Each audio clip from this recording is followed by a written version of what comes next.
Vamos a hablar de la evaluación física y funcional en la etapa gestacional, principalmente como un tema que creo que se aborda poco. Si bien las personas que trabajamos con gestantes, con embarazadas, ¿cierto? Realizamos una evaluación para saber el estado de la persona, y dónde se encuentra, ¿cierto? Y hacemos todas las preguntas de rigor. Muchas veces no se conoce bien quizás qué poder hacer, sobre todo asociado a la evaluación física, ¿ya? Y con física me refiero un poco a lo que tiene que ver, o lo que nosotros conocemos como rendimiento. Claro, acá no vamos a esperar obtener rendimiento físico, pero por lo general las evaluaciones que se hacen son más asociadas al ámbito kinesiológico o kinésico, como quieran llamar. Entonces, vamos a hablar un poquitito de qué cosas se están haciendo o se han hecho y que de alguna manera podríamos también incorporarlas dentro de una evaluación inicial, ¿cierto? Para conocer el estado general y particular, obviamente, de estas gestantes, para que el que vaya a trabajar con ellas quiera, lo haya hecho o lo vayamos incorporando. Entonces, Vanessa Salvatierra es mi nombre y vamos a dar inicio a esta presentación.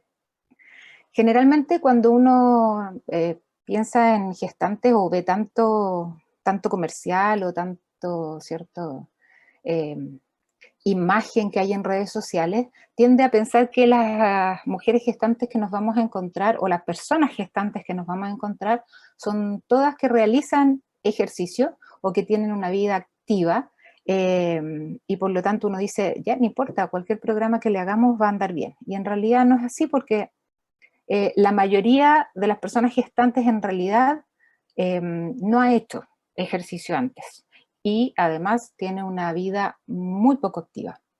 Entonces, en la realidad nos vamos a encontrar, espérame que no me cambia la diapositiva, ahí sí, nos podemos encontrar con distintos tipos de gestantes.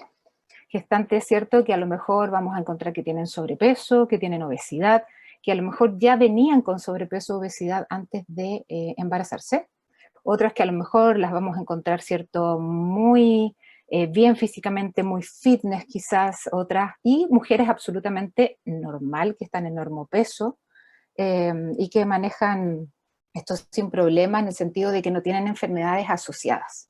Entonces, pensando en ello, ¿qué cosas deberíamos considerar? Porque nos vamos a encontrar con un universo bastante variado, ¿ya?, de estas gestantes. Entonces, vamos a ver.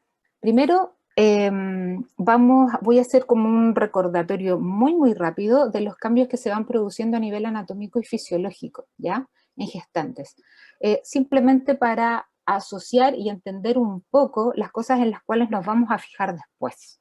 Entonces, recordando algunos aspectos, muy en general, porque da para hablar muchísimo, vamos a ver, ¿cierto?, de que, por ejemplo, si vemos este cambio de peso, que este cambio de peso va a ir principalmente asociado por el bebé en gestación, pero también por otros órganos que van a estar reacomodándose y creciendo, como por ejemplo el útero para darle espacio a este bebé, pero también la glándula mamaria, vamos a ver que hay un desplazamiento del centro de gravedad, ¿cierto?, que antes estaba en esta posición, más cercano a S2, en cambio después vamos a ver que está aquí desplazándose cada vez más adelante, ahí, y por lo tanto vamos a ver que eso acentúa, ¿cierto?, nuestra curvatura lumbar, acá.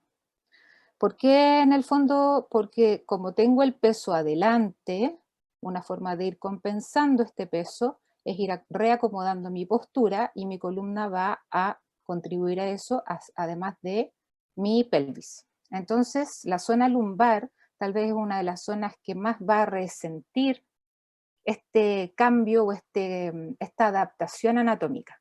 Entonces, el centro de gravedad se va a desplazar hacia adelante. Y ante eso voy a tener que responder, obviamente, con un cambio postural.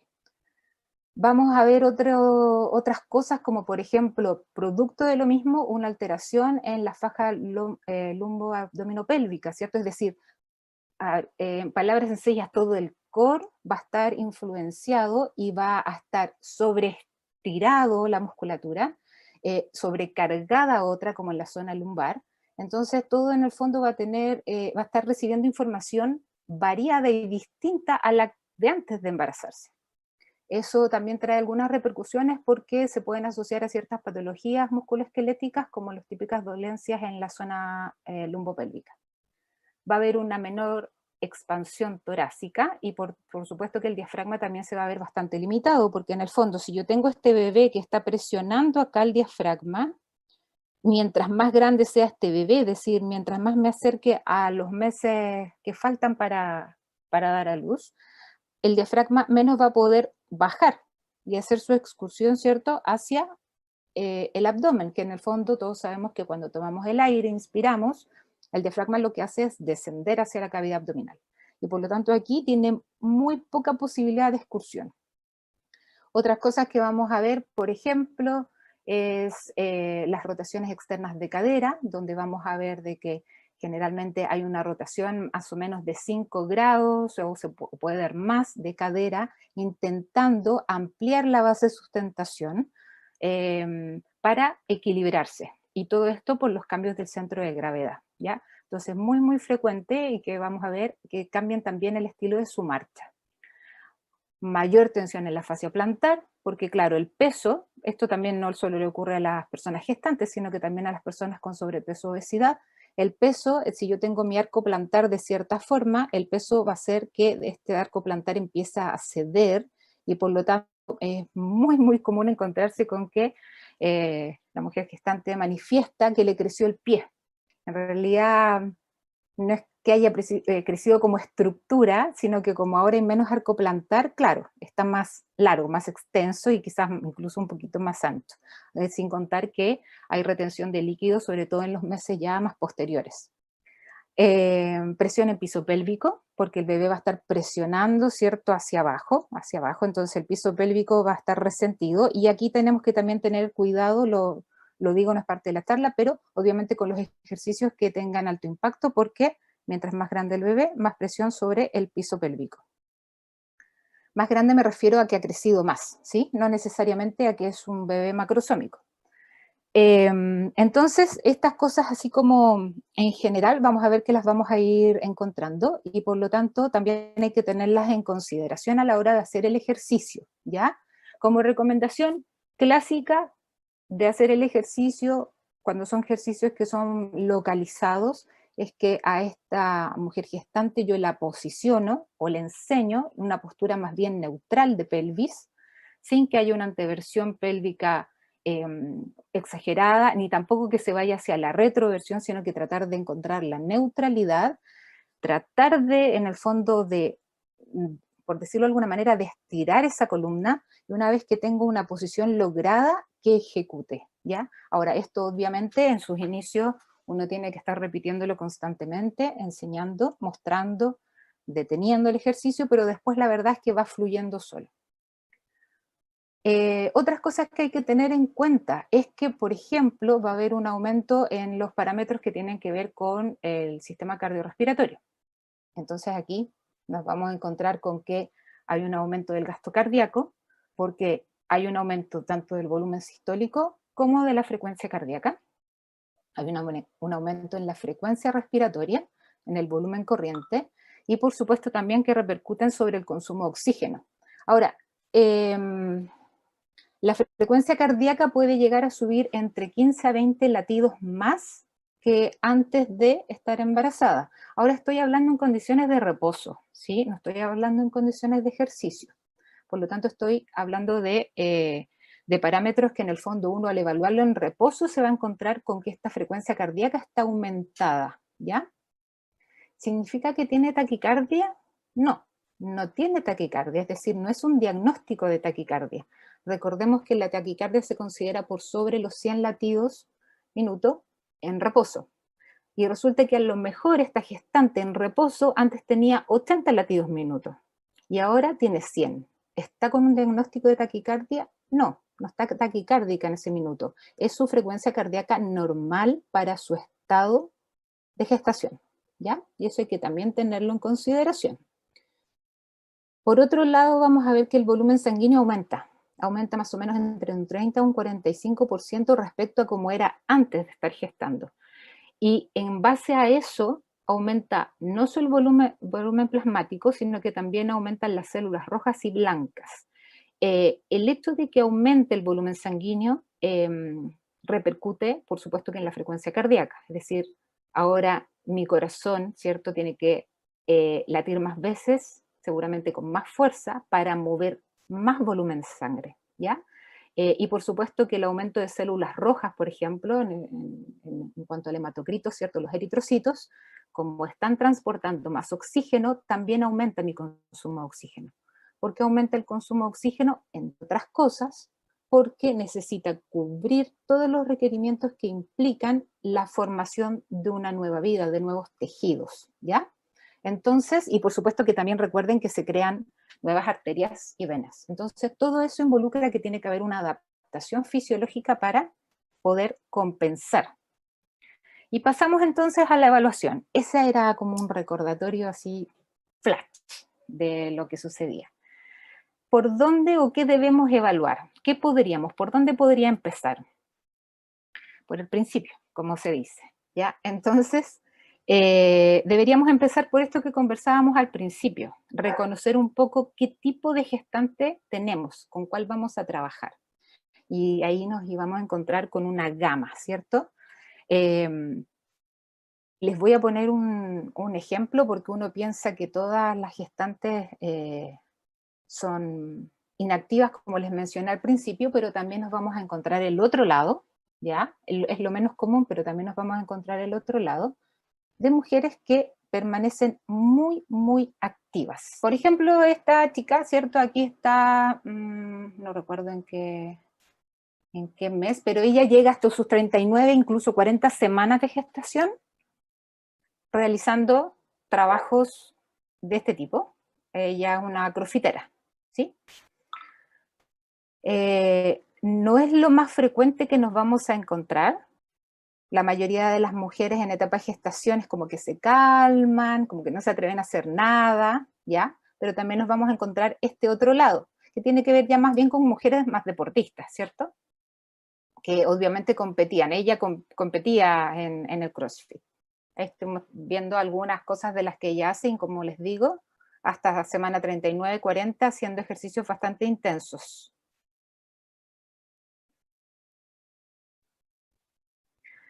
En el caso de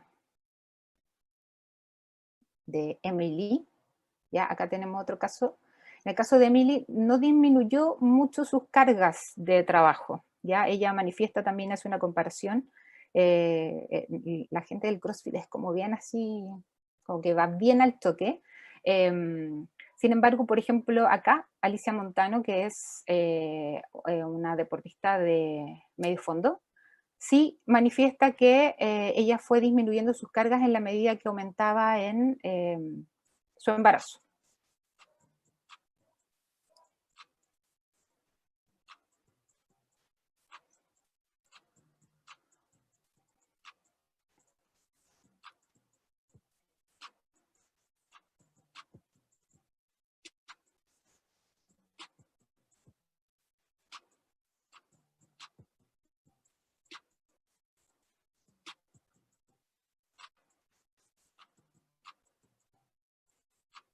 Ahora, el trabajo que hace una y otra, perdón, se me cortó, el trabajo que hace una y otra igual son distintos porque apuntan también a disciplinas diferentes, ¿sí? Alicia Montaño, como les digo, es una atleta de medio fondo y por lo tanto su entrenamiento va orientado a eso, ¿cierto? Al atletismo. Eso sí que ella siguió compitiendo mientras estaba embarazada, ¿ya? De ahí también se generó toda una polémica porque la Nike decidió quitarle su auspicio, y como a varias mujeres que estaban gestando, y bueno, ahí se crearon demandas y todo lo que obviamente debía ir detrás. Entonces, no solo me voy a encontrar con este tipo de embarazada, sino que también voy a encontrar quizás con el tipo que recién vimos, que es mucho más deportiva. Volví a la presentación, ¿se ve? Sí. tiene Ya, que ser. gracias. Entonces, para identificar y para saber un poquitito cómo está su estado general, cómo si hace o no hace ejercicio, ¿cierto? Ver a lo mejor si tiene algunas situaciones de riesgo, están los cuestionarios preparticipativos que funcionan un poquito como anamnesis. No necesariamente reemplazan una anamnesis, ¿ya? Una anamnesis igual debe ir considerada, yo no la pongo acá como ejemplo, pero todos lo hacemos, donde obviamente identifico cosas bien específicas. Y donde algunos de los aspectos los vamos a mencionar más adelante que deberían ser preguntados. Sin embargo, estos cuestionarios me ayudan también a identificar cosas importantes, ¿ya? Ahora acá les coloco 3, no es que yo tenga que aplicar los 3, puedo elegir.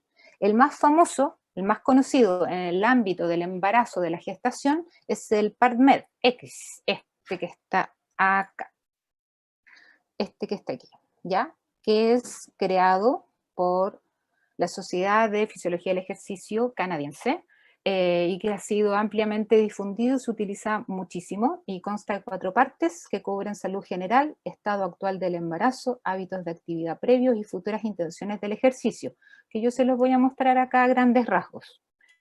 Ha sido creado específicamente para ser aplicado en mujeres gestantes y de alguna manera para que el profesional de la salud y del ejercicio físico tenga una idea de cómo está su salud y si tiene alguna contraindicación para el ejercicio. Por otro lado está el PPAQ o el PIPAC, ¿ya? Que es este, que es un cuestionario elaborado por Jassam Taber en el 2004.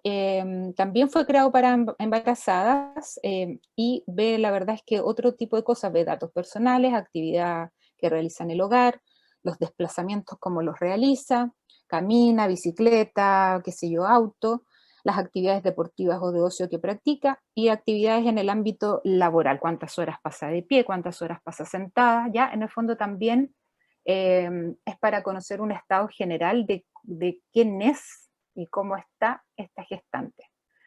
Y el IFIS, que el IFIS la verdad es que no fue creado para mujeres gestantes, ya hace rato que fue hecho y fue validado en la población latinoamericana. Sin embargo, en mujeres gestantes fue aplicado hace poquito y validado por Romero Gallardo el 2019 que lo publicó. Es un cuestionario como todos los otros que es autogestionado, es decir, muchos de ellos solo los contestan y el IFIS tiene también esta particularidad que uno se los manda y ellos lo responden. Evalúa aptitud cardiorrespiratoria, fuerza muscular, velocidad, agilidad y flexibilidad. Y el IFIS, como les digo, se aplica en distintas poblaciones, incluso en niños, ¿ya? Pero también ya es validado en gestantes y por lo tanto podríamos aplicarlos en ellas. Este es el PubMed, por si alguno no lo conocía. Está en su versión en inglés, pero también hay una versión traducida al español. Les salen los links, si los necesitan se los envío para poder descargarlos. Voy a verlo muy en general. Una parte general donde se pregunta por cosas, por ejemplo, como si ha tenido abortos espontáneos en embarazos anteriores, si ha tenido complicaciones en el embarazo, si es que ya ha respondido un tipo de encuestas como esta un mes antes, ahí van respondiendo sí o no. Tiene otra parte donde, por ejemplo, le preguntan si ha estado mareada, si ha tenido sangrados vaginales, si ha tenido desmayos, mareos, si ha tenido, no sé, por ejemplo, hinchazón repentina de los tobillos, de la mano, de la cara, que podría indicarme también síndromes hipertensivos importantes, dolores de cabeza persistentes, hinchazón o enrojecimiento de las pantorrillas, que podrían indicarme, por ejemplo, una trombosis venosa profunda, si ha habido ausencia de movimiento fetal después del sexto mes. En el fondo, ¿qué está viendo, tratando de determinar problemas médicos? Esta mujer, de acuerdo a las respuestas que tenga aquí, ¿podrá o no podrá hacer ejercicio? ¿Ya? Eso está tratando de identificar. Y otra parte donde ve actividad habitual, qué hace, cómo que trabaja, si hace levantamientos pesados, si tiene, qué frecuencia tiene para caminar, si sube escaleras, ¿ya? Ese tipo de cosas, si pasa mucho sentado, un poco parecido a lo que hablábamos del PIPAC, del otro cuestionario. Si fuma y si consume alcohol, y ponen un asterisco y una indicación ahí de que no debería ni fumar ni consumir alcohol durante la gestación, por supuesto. Estamos absolutamente de acuerdo. Y por último, le pregunta qué actividad física piensa hacer. En realidad aquí deberíamos preguntar qué ejercicio físico debería hacer, porque la actividad física, ¿cierto?, es lo que hagamos como desplazamiento, subir escaleras y ese tipo de cosas. Y si esto es un cambio en lo que ya hacía habitualmente, un poco para saber si esta mujer entrenaba antes o no entrenaba nada. Quiero hacer una consideración. Antiguamente las guías de indicaciones, ¿cierto?, elaboradas principalmente por la ACOG, que es la Asociación de Ginecología y Obstetricia Americana, mencionaban de que el ejercicio físico debía comenzarse después de las 12 semanas de gestación, o sea, pasado el primer trimestre, porque el primer trimestre involucraba una zona de riesgo y por lo tanto era mejor no hacer ejercicio. En base a la evidencia científica que hay hoy, no hay nada que diga que el ejercicio físico podría provocar abortos espontáneos. Por lo tanto, hoy día las guías clínicas de recomendación de ejercicio para la mujer gestante, o para gestantes, porque hoy día no solo son mujeres las que gestan, entendiendo, ¿cierto?, los cambios de sexo, se recomienda que se haga desde el primer instante, es decir, si esa mujer nunca había hecho ejercicio antes, pero ahora quiere hacerlo y tiene, no sé, 4 semanas de embarazo, si tiene permiso médico, no tiene ningún problema, ¿ya? Es decir, mientras antes, mejor. Y estos son los links del cuestionario, en inglés, el original y la traducción. Después, si quieren, los dejo. Entonces, pensando un poco en la anamnesis y en las cosas que yo debería preguntar y conocer. ¿Qué debo conocer? Debo conocer cómo está su estado anímico mental, por supuesto, porque va a depender mucho de eso también la adherencia al ejercicio que tenga. ¿Cómo está durmiendo? Ya es importante conocer que las personas gestantes en los últimos meses también, sobre todo en el último trimestre, tienden a dormir bastante mal, ¿ya? Y eso un poco por distintos motivos, desde el mayor peso, la posición, a veces el dolor de las extremidades, el edema de extremidades, sin contar que sienten más calor, porque ahora también tienen, ¿cierto?, esta frecuencia cardíaca aumentada, ¿ya? Entonces todas esas cosas pueden obviamente incidir en que duerma mal, las preocupaciones, la ansiedad, todo. ¿Cuántas semanas de gestación tienes? Porque es importante también saber en el fondo hasta dónde me tengo que programar, qué ejercicio le hago dependiendo del momento en que está. Fecha probable de parto, por supuesto que es algo que tengo que manejar. ¿Cómo está su piso pélvico? Y la verdad es que si uno no es especialista en piso pélvico, haría preguntas como, por ejemplo, si cuando se ríe, estornuda, tose, se hace pipí, ¿ya? Si continuamente le dan ganas de orinar, si se levantan muchas veces en la noche a orinar. Ahora, ojo, porque las gestantes tienden a tener, como el bebé está creciendo, el útero crece, presiona la vejiga y la vejiga estimula las ganas también de orinar. Entonces sí hay un aumento en la diuresis, ¿ya? ¿Cómo está su IMC actual? ¿Cómo era su IMC previo? Es decir, saber en el fondo cómo venía desde antes. ¿Ya venía con sobrepeso y obesidad? Eso es importante también saberlo. Sus índices de glicemia, que la gestante va a controles periódicos, entonces es fácil saber y preguntar por todos estos antecedentes. ¿Cómo está su presión arterial? ¿Cómo está su frecuencia cardíaca de reposo? Que es lo que ya comentamos. Si subió de peso al inicio o bajó de peso, porque eso también puede ocurrir, ¿ya? Producto de la ansiedad, muchas gestantes bajan de peso. ¿Qué pasa con la valoración físico-funcional? Importante evaluar la zona lumbopélvica, que les hablaba yo que iba a ser afectada, lo siento, tengo ruido ambiental, que iba a ser afectada por el cambio en la postura. Segundo. Entonces, vamos a ver si hay alteraciones posturales, cómo está esa movilidad de la columna o de la zona lumbopélvica, si hay dolor o no hay dolor en el área, cómo está el diafragma, hay restricciones, cómo está el patrón de respiración, por ejemplo. Entonces vamos a ver algunos ejemplos. Acá estamos viendo una valoración postural estática, común y corriente, donde yo le pido que se pare. Mi única indicación es párate mirando al frente con los brazos relajados al lado, ¿ya? No le doy indicaciones de dónde se ponga, que sí, qué postura anatómica, nada. Y yo observo, ¿cierto? Por ejemplo, esta chica que acá tenía 22 semanas de gestación, una mujer activa físicamente, que entrenaba, ¿ya? Ningún deporte específico, pero en el fondo entrenaba periódicamente durante la semana. Vemos ya que hay un cambio en su base de sustentación, donde está ampliada. Bueno, yo a ella la conozco desde antes, entonces sé que cambió su base de sustentación. Antes no se paraba con los pies separados, por ejemplo, ¿ya? Hay un poquito de rotación externa de cadera, que es lo que habíamos hablado, ¿cierto? Que hace que sus pies vayan hacia afuera. ¿Mm? Y veo acá desde sagital cómo hay un aumento en la curvatura de la zona lumbar, siendo que todavía no hay un vientre tan prominente. Entonces, todas esas cosas, a grandes rasgos, ¿cierto? Todos acá sabemos hacer evaluaciones posturales, vamos a observar, ¿cierto? Sin contar obviamente la altura de los hombros, cómo está el ángulo de la talla, todas las cosas que ya manejamos, pero en el fondo observo. La valoración postural estática siempre se debe correlacionar con otras que son dinámicas, ¿cierto? Como en este caso va a ser caminar, realizar ciertos movimientos, y yo a ella, por ejemplo, le pido que realice una sentadilla, ¿ya? La verdad es que le dije, haz una sentadilla en la posición que más te acomode.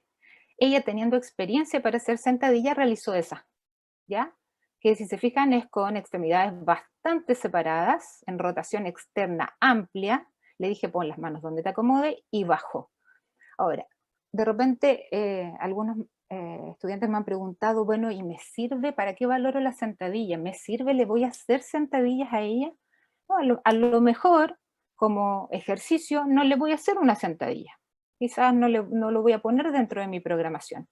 Pero la verdad es que la posición de cuclillas que ella alcanza al final, claro, con las manos en otra posición y todo, es una de las posiciones más preferentes para el trabajo de parto. Entonces, sí me interesa que ella logre llegar a esa posición en algún minuto. Entonces también tengo que intentar trabajarla. Y si ella no llega, en este caso ella baja, pero si alguien no lo lograra, debería incentivar a que lo lograra. ¿Por qué? Porque de ser posible, si ella llega a tener un parto de libre movimiento, va a poder alcanzar posiciones que le van a hacer solo un beneficio para el trabajo de parto. Y no va a estar toda incómoda en algo que nunca hizo, nunca trabajó, ¿ya? Entonces sí lo voy a incentivar. Acá aparecen otras evaluaciones, la verdad es que no las vamos a ver todas, vamos a ver el Trendelenburg. Y vamos a ver el test de Gillette, los dos primeros, pero son evaluaciones kinésicas, ¿ya? Sin embargo, les voy a mostrar el Trendelenburg, que es muy, muy sencillo y se puede hacer en cualquier situación. Acá, por ejemplo, la misma chica, yo le voy a pedir que tome equilibrio para que el que no sabe la prueba de Trendelenburg puede estar con sus manos en cintura o simplemente así, y que levante su pie y trate de mantener. Ahora, acá puedo estar evaluando dos cosas al mismo tiempo. Equilibrio, que ya voy a explicarlo, y la simetría o la estabilidad lumbopélvica. Entonces, ¿en qué me fijo cuando veo la prueba o en la estabilidad lumbopélvica? Me fijo en que la pelvis se mantenga estable y en ningún momento caiga hacia un lado. En realidad yo valoro el lado de la pierna de apoyo, ¿sí? Entonces ella, al hacer el equilibrio, se me fue para el otro lado, perdón. Voy a repetir la imagen de acá. Ella, al hacer equilibrio, por ejemplo, con la pierna izquierda, yo estoy evaluando glúteo medio, estabilizador pélvico de la pierna izquierda, ¿ya? Veo si está estable o no. Ella, la verdad, acá ya llevábamos, me parece que cerca de 2 meses de trabajo, pero al inicio, no tengo la prueba inicial acá, porque perdí el dato, pero ella cuando hacía el Trendelenburg con la pierna derecha, como en este test, su pelvis caía, ¿ya? De hecho, todavía le cuesta un pelito mantener la postura. ¿Cómo caía? Es decir, ella cuando hacía esto, su pelvis tendía a bajar, a caer hacia un lado. No era algo tan marcado, pero sí se apreciaba. De hecho, cada vez que hacíamos ejercicios donde ella tenía que equilibrarse en un pie, o por ejemplo en un puente supino, y tenía que estabilizarse solo en la pierna derecha, su pelvis tendía a caer. Le costaba mucho realizarlos, y la verdad es que mejoró un montón. Esto entonces yo también lo puedo correlacionar con la valoración del equilibrio, como les decía, que es muy, muy relevante hacerla en gestantes, porque de alguna manera valora también el riesgo de caídas. De hecho, el riesgo de caídas durante el embarazo es similar al que ocurre en adultos mayores. Entonces, podemos evaluar con esta sencilla prueba, podemos también usar el Up and Go, que se usa con adultos mayores, ¿ya? Podemos también probar algunas disociaciones de cintura escapular o pélvica, como por ejemplo el rotar, ver hasta dónde llega, ¿cierto? Ver si la cintura escapular tiene una buena movilidad con referencia a la cintura pélvica, ¿ya?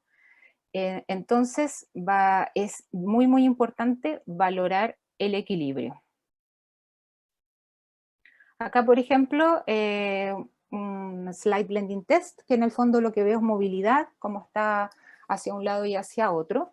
Si se fijan, uno valora, yo bueno, ella como era para esto no le pedí que se sacara la polera en esos 2 minutos, pero lo ideal es hacerlo viendo su columna y cómo su columna se adapta a este movimiento, ¿ya? Lo interesante acá, por ejemplo, es ver que en el caso cuando se inclina hacia izquierda, logra mayor excursión de movimiento que cuando se inclina hacia la derecha, ¿cierto? Si se fijan dónde llega su mano aquí, con referencia a dónde llega su mano acá, ¿ya? Tiene obviamente mayor movilidad, su columna, ¿cierto?, baja más en esta zona, y acá en cambio tiende a ser más una recta y después baja. Y el hombro se ve bastante alto intentando llegar abajo. Esas cosas también obviamente hay que trabajarlas, y eso por supuesto que a la hora de yo hacer patrones de movimiento asimétrico me van a dar diferencias, ¿sí?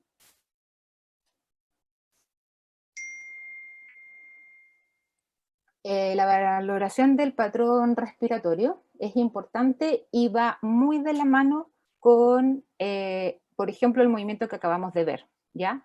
Porque, por ejemplo, si yo tengo restricciones diafragmáticas, me va a costar alcanzar ciertos movimientos, me va a impedir llegar, por ejemplo, quizás a movilidades escapulomerales, inclinaciones, ¿ya? Entonces es importante valorarlo. Cuando no hay todavía guatita abultada, yo puedo hacer una valoración miofacial del diafragma, pero cuando ya hay más vientre no se realiza. Sin embargo, sí puedo evaluar el patrón respiratorio para saber si esta persona tiene una respiración más diafragmática o más torácica, o es mixta. Ahí está, ahí, torácica.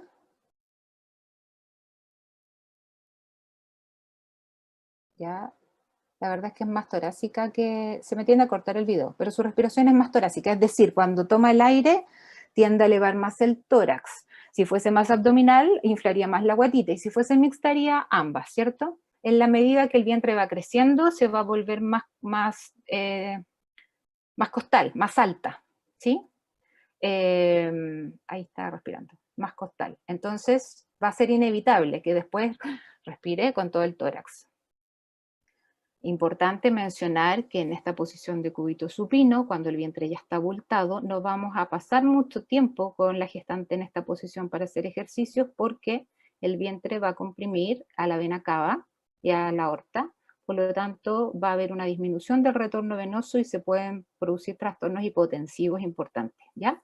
Entonces esta posición la evitamos por periodos prolongados y, de ser posible, la cabeza un poquitito más alta. Y si tengo que descansar hacia uno de los dos lados, prefiero el lado izquierdo, porque hay una liberación de la vena cava, por lo tanto ahí ya no se dificulta el retorno venoso. La marcha, que como les mencionaba, ¿cierto? Va acompañada de esta rotación externa de cadera, de esta base de sustentación aumentada, y que vamos a encontrar que hay algunos cambios también en ella. ¿Ya? Acá hay un estudio realizado por un colega, Alexis Caniuqueo, que va a exponer mañana, de hecho, a primera hora, a las 9 de la mañana, que en el fondo vio cómo iba modificándose la marcha a las 12 semanas, a las 24 y a las 36 semanas de gestación, y pudo ver que, por ejemplo, se modificaba la longitud de la zancada, la velocidad de desplazamiento y los cambios de los ángulos de desplazamiento articular, claro, porque ahora eran más hacia afuera, y que la fase aérea disminuye, es decir, esto de que nosotros levantemos el pie y permanezcamos con un solo apoyo, en ellas se ve disminuido, es como que rápidamente apoyan el otro pie. Y lo otro es que aumenta el contacto talón, ¿ya? Es más fuerte, hay una caída más fuerte, y la fase propulsiva. Por lo tanto, de alguna manera es como que repercute más cuando caminan, ¿sí? Se siente más fuerte, más pesado. Como les digo, también la longitud es menor, y el ritmo también puede ser menor. Pasamos a la valoración cardiovascular. Aparecen algunas pruebas. Estas pruebas han sido testeadas en embarazadas, pero ninguna de ellas ha sido hecha para embarazadas, ¿ya? Entonces, podemos ver la marcha de 6 minutos, el test de Valke modificado, el test de Bruce modificado, el índice de Ruffier, y por supuesto si tenemos el acceso a la saturación de oxígeno y los otros parámetros que ya manejamos, ¿cierto? Como presión, frecuencia cardíaca y respiratoria. ¿Qué test elegir? El que tengan mejor acceso, el que dominen más, el que les sea más cómodo incluso a ella. El test de preferencia y el que ha mostrado mejor adherencia en gestantes es el de la marcha de 6 minutos, que hoy en día se aplica en un montón de poblaciones. ¿Qué elijo? ¿Caminata, trotadora, bicicleta? Por eso, elijo el de test de marcha, elijo un test en trotadora, en bicicleta, depende de lo que tengamos a mano, ¿ya? Hay que tener en cuenta, eso sí, que si por ejemplo yo estoy tratando de evaluar el consumo de oxígeno, en una trotadora voy a tener un consumo de oxígeno mayor que en una bicicleta, ¿sí? Y es bueno siempre evaluar y mejorar la capacidad cardiovascular, porque obviamente esto disminuye los riesgos de enfermedades asociadas, ¿ya? Tanto de hipertensión, preeclampsia y diabetes mellitus gestacional. Acá, a grandes rasgos, porque no me voy a detener en explicar cómo ocurren los test, porque muchos de ustedes ya saben hacerlos y porque en la literatura es fácil de encontrar. El test de Bruce modificado, ¿cierto? Que cada 3 minutos voy aumentando la velocidad y la pendiente. Sí quiero considerar que a lo mejor muchas de ellas no van a alcanzar su consumo de oxígeno máximo, porque va a ocurrir la fatiga, ya sea local, ¿cierto? A nivel periférico, o cardiovascular, antes de llegar al consumo de oxígeno. En ese caso se conserva el valor mayor logrado y se considera como el consumo de oxígeno peak, ¿sí? Y en base a eso se pueden tomar referencias para después. Ahora, hay que tener en cuenta algo. ¿Cuándo evalúo el consumo de oxígeno en una gestante? ¿En todas las gestantes evaluaré consumo de oxígeno? ¿Será necesario? Va a depender de lo que ella haga. Si es una mujer más asociada al ámbito deportivo, o que le gusta, por ejemplo, competir de manera aficionada en, no sé, en un 10K, en un 21, o también hace, no sé, cosas de ciclismo y todo de manera aficionada, quizás no deportivamente, tal vez me convendría. Pero si tengo una mujer a lo mejor que nunca ha hecho ejercicio, que viene recién incorporándose, donde no tenemos idea, tal vez no sea tan necesario evaluar de entrada el consumo de oxígeno. Yo sí voy a ir viendo cambios, a lo mejor yo puedo evaluar de otra forma, pero en el fondo, de hecho, las guías y la evidencia muestra de que ¿cuándo tiene sentido aplicar un test de consumo de oxígeno? Hay que planteárselo bien, ¿ya? Y no en todas lo voy a terminar aplicando. El test de marcha, que todos lo conocemos, ¿cierto? Donde tengo que recorrer en 6 minutos la mayor cantidad de metros posible y en base a una fórmula puedo sacar el consumo de oxígeno. Este ha mostrado muy buena adherencia porque es bastante sencillo. El test de Ruffier, que también la idea del test modificado para mujeres, 20 sentadillas en 30 segundos. La sentadilla está a 90 grados y obviamente que que veo ahí como de acuerdo a la cantidad, ¿cierto?, y al número de frecuencia cardíaca que me da, saco la fórmula. Siendo frecuencia cardíaca 1 la de reposo, la 2 post ejercicio y la 3 un minuto después de haber terminado el ejercicio, ¿ya?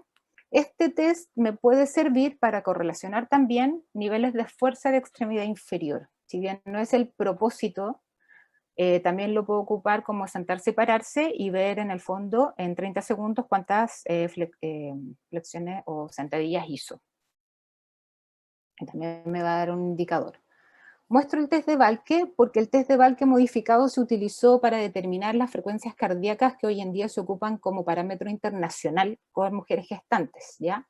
Davenport, en conjunto con Motola y Charles Ward, lo hicieron en el 2008, aplicaron el test de Valke modificado, donde se va aumentando la carga cada 2 minutos en un 2%, hasta llegar, cuando ya pasen los 12 minutos y todavía la gestante esté en la cinta, ya no voy aumentando la carga, sino que aumento se me fue la palabra, la velocidad. Carga me refiero a graduación de inclinación, ¿sí? Este lo utilizaron para llegar a esto. ¿Esto qué es? Las frecuencias cardíacas promedio recomendadas por las guías clínicas y por la Asociación de Fisiología del Ejercicio de Canadá, que es de donde yo les mostré el cuestionario preparticipativo. Motola, que es uno de los principales referentes en cuanto a esto, ha determinado que, de acuerdo a la edad, por ejemplo, como el que está acá abajo, deberíamos situarnos en ciertas frecuencias cardíacas óptimas de ejercicio, ¿ya? De acuerdo a las edades. Y que si lo tomáramos en 10 segundos, deberían más o menos darnos esos rangos de frecuencia cardíaca para un trabajo seguro. A su vez, después también bueno, no después, sino que en todos los trabajos que han desarrollado, también lo diferenciaron de acuerdo a edades, pero también a sus niveles físicos. Si tenía bajo nivel de actividad física, si era activo, si era más fit, ¿cierto? O si tenía un índice de masa corporal mayor a 25, que sería sobrepeso. Y cómo serían también las frecuencias cardíacas ideales para un trabajo cardiovascular seguro, ¿ya? Entonces, antes siempre se hablaba de que todas, no importando la edad, no deberían pasar los 140 latidos minutos. Hoy, en cambio, se estima que hay que fijarse en la edad y hay que fijarse también en el nivel de ejercicio o de actividad física que ella mantenga.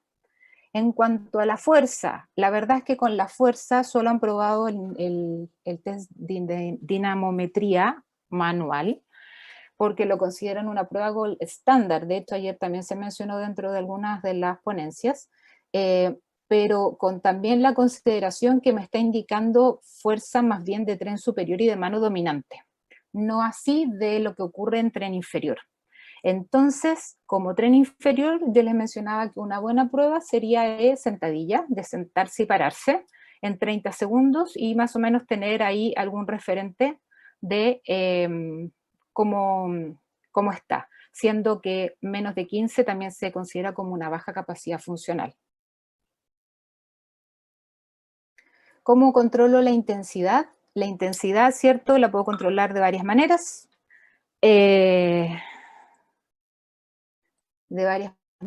Por ejemplo, a través del TOL test, ¿cierto? El test del habla, que en el fondo yo le hablo y veo cómo me va respondiendo, y la idea es que en mujeres que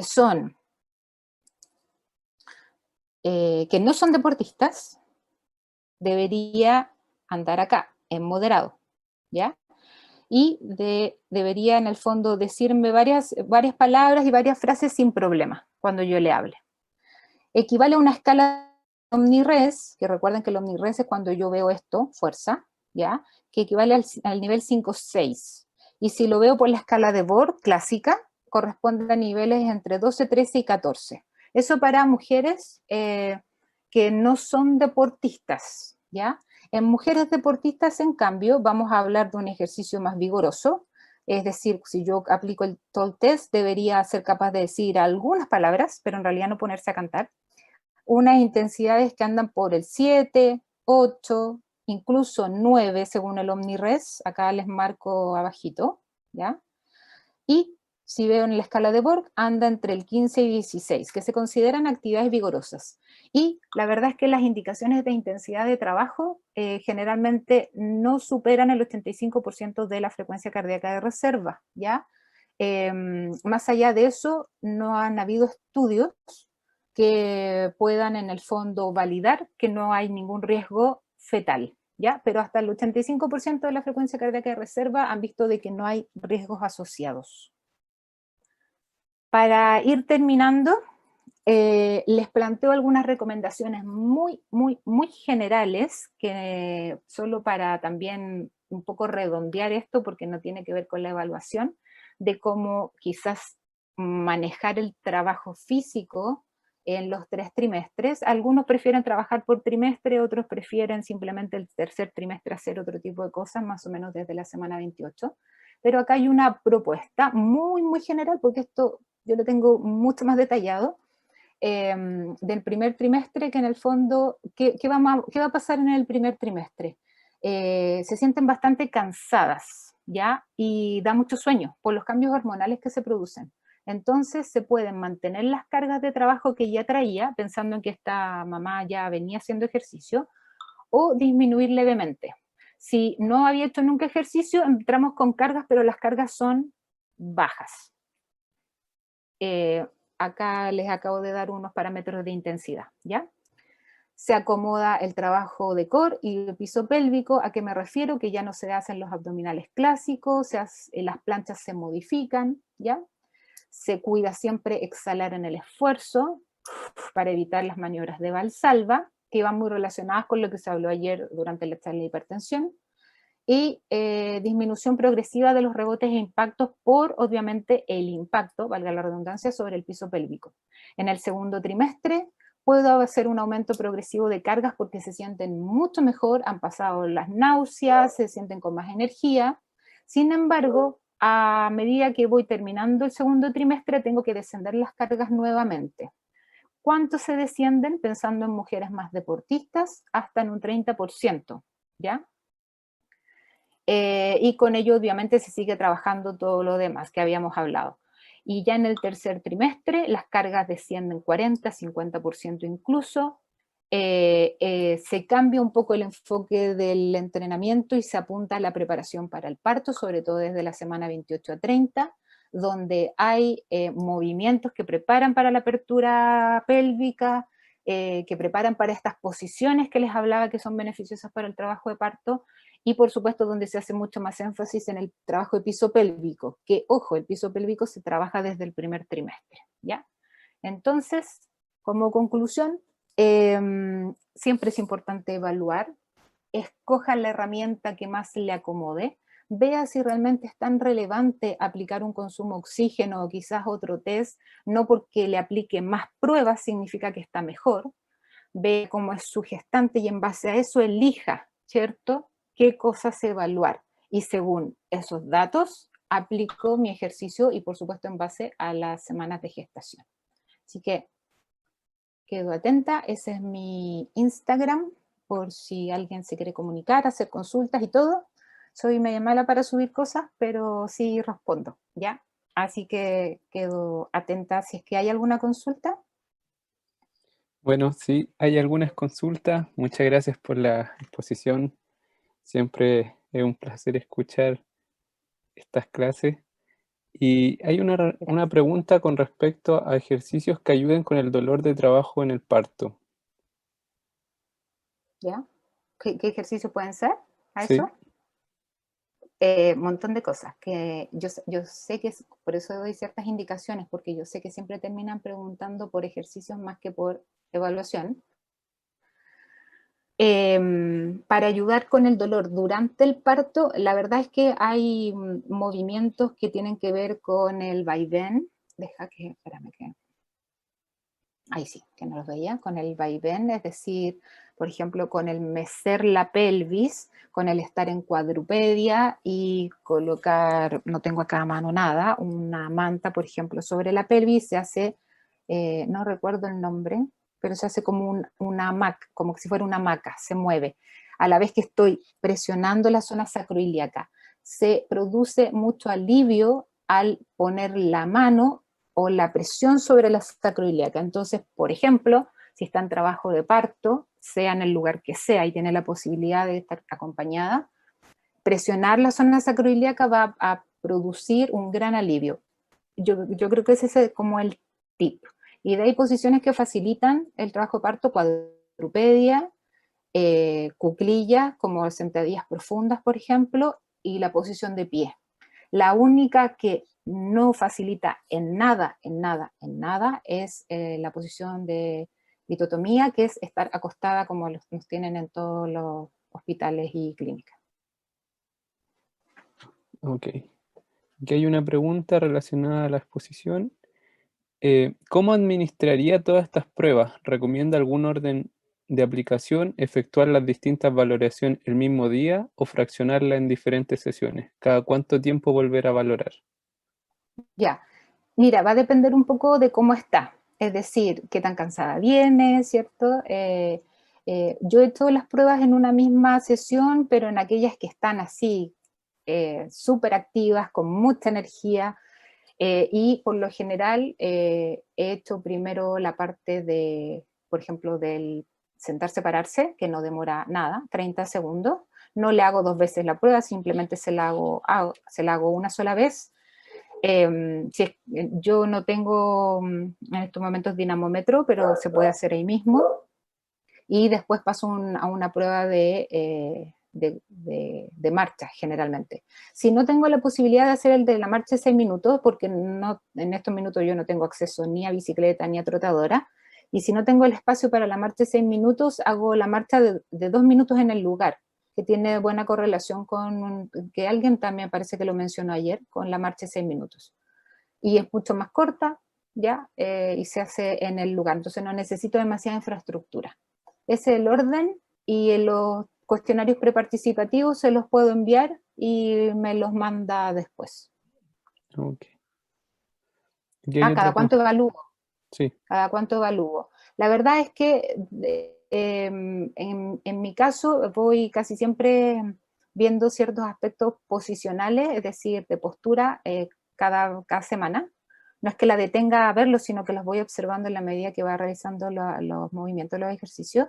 Y las otras valoraciones, la verdad es que a veces cada 2 meses, a veces al término de cada trimestre, y por supuesto en el último trimestre ya no lo evalúo. Ok. Aquí hay otra consulta. ¿Cómo se puede valorar el trabajo del piso pélvico? Eso es especialista de piso pélvico, que no es mi área, ¿ya? Y lo valoran, hay cuestionarios para ver, como les decía, si es que hay fugas, por ejemplo, pero también la verdad es que hacen valoraciones intracavitarias, eso lo hacen kinesiólogos especialistas en piso pélvico. Valoran, así como una matrona, un ginecólogo, se introducen intracavitariamente y hacen valoraciones. Eso no es mi área, así que hay un especialista, hay montones. Ok. Aquí hay otra consulta. ¿Cuándo no hacer ejercicio físico? Hay contraindicaciones que son relativas y otras que son absolutas, ¿ya? En cuanto a las contraindicaciones, diríamos más absolutas, por ejemplo, si hay preeclampsia, es decir, esta hipertensión que se descontroló y que se asocia con síndromes renales, ¿ya? Eh, Cuando hay trillizos, porque antiguamente era cuando había mellizos, ahora en cambio es cuando hay trillizos. Y por supuesto que si hay otras situaciones descompensadas de alguna patología asociada, pero si es que, por ejemplo, hay sangramientos importantes, si hay reducción en el movimiento fetal, si hay sufrimiento fetal que en el fondo es como que la frecuencia cardíaca disminuyó, ese tipo de cosas. Pero la verdad es que hoy en día, según las guías clínicas, no hay grandes impedimentos para hacer ejercicio. Es decir, cualquier embarazada sana entiéndase, incluso con diabetes gestacional e hipertensión controlada, puede hacer ejercicio. Ok. Aquí hay otra consulta. Para una persona sedentaria, ¿en qué etapa del embarazo le recomendaría realizar actividad física y qué tipo de actividad recomendaría? En todas, en todas, lo dije desde el principio. Hoy en día se recomienda que desde el inicio, en cuanto sepa y quiera, entre a hacer ejercicio. ¿Por qué digo quiera? Porque va a depender también mucho de eso la adherencia. ¿Qué tipo de ejercicio? Lo que pasa es que hay que ver un poco, pero por eso se hace la evaluación, ¿cierto? Es lo que en el fondo se pregunta siempre, pero eso es tan individual, me interesa que logre ciertas posiciones, me interesa también que mejore cardiovascularmente, me interesa que mejore su fuerza, fuerza de tren superior y fuerza de tren inferior. A ver, el trabajo de parto es como, yo siempre les digo, es como ir a correr una maratón. No tengo idea si va a durar 2, 3, 10 horas, 15 horas en trabajo de parto, y muchas veces el no ser capaz de tolerar ese esfuerzo del trabajo de parto hace que finalmente la mamá esté tan cansada que se termina haciendo una intervención de cesárea. Entonces, para que no se llegue a eso y ella esté con todo el power, con toda la fuerza y con toda la resistencia, hay que prepararla para eso. Entonces, yo soy un poco como los que se han presentado en este congreso, como Mario ayer, como Felipe hoy día, como Emilio ayer. Ya no basta con tomar la botellita de medio kilo y moverla. Yo tengo que ser capaz de mejorar estos niveles de fuerza, más que hipertrofia, otra cosa que es mejorar la fuerza porque eso mejora funcionalidad. Ok. Aquí hay otra pregunta. ¿A qué se refiere cuando indica mejoras de CB y FES en trabajo de core 2 adaptado? DCB, a ver, Y detectar, F, sí. Mejora F y SB, trabajo de core adaptado me refiero a que el trabajo de la zona abdominal ya no es el clásico. No hago la plancha clásica porque es mucha presión sobre la faja abdominolumbopélvica y a veces sobre el piso pélvico. No hago el clásico abdominal porque también presiona el piso pélvico. Pero sí, por ejemplo, hago planchas contra la pared, en diagonal, es decir, adapto todo ese trabajo, a eso se refiere. Y con el, dice, indica mejora CV, me imagino que era cuando la parte fisiológica que mejora la capacidad vital, no sé si hablaría de eso, mejora la capacidad pulmonar, lo que disminuye es el volumen residual, es decir, permanece menos aire dentro de los pulmones, pero mejoran mi consumo de oxígeno, mi volumen corriente, mi capacidad funcional vital a nivel respiratorio, pese a la menor incursión de la zona torácica, ¿ya? Y eso es porque tengo el requerimiento de tener mejor consumo. bueno, ya en función del tiempo vamos a realizar una última pregunta. ¿El trabajo de fuerza está recomendado? Absolutamente, lo acabo de mencionar, de hecho, hay que hacer trabajo de fuerza, no solo con la pesita, como les digo, hay que mejorar los niveles de fuerza, hay que mejorar los niveles de funcionalidad, ¿ya? No significa que lo voy a poner quizás como la chica de CrossFit que estaba con una barra no sé cuántos kilos, ¿cierto? Haciendo sentadilla, pero esta mamá que siempre le tienen tanto susto después va a tener a su bebé y no va a levantar la pesa de medio kilo, va a levantar al bebé que por lo menos pesa 3 kilos. ¿Sí? Entonces, y lo va a tener grandes periodos en sus brazos. Entonces, hay que mejorar eso. Nuevamente agradecerle por su participación y por ser parte de la organización de este congreso. Así que muchas gracias por todo y que Un tenga gusto. una linda tarde. Igual, chao David. Chao.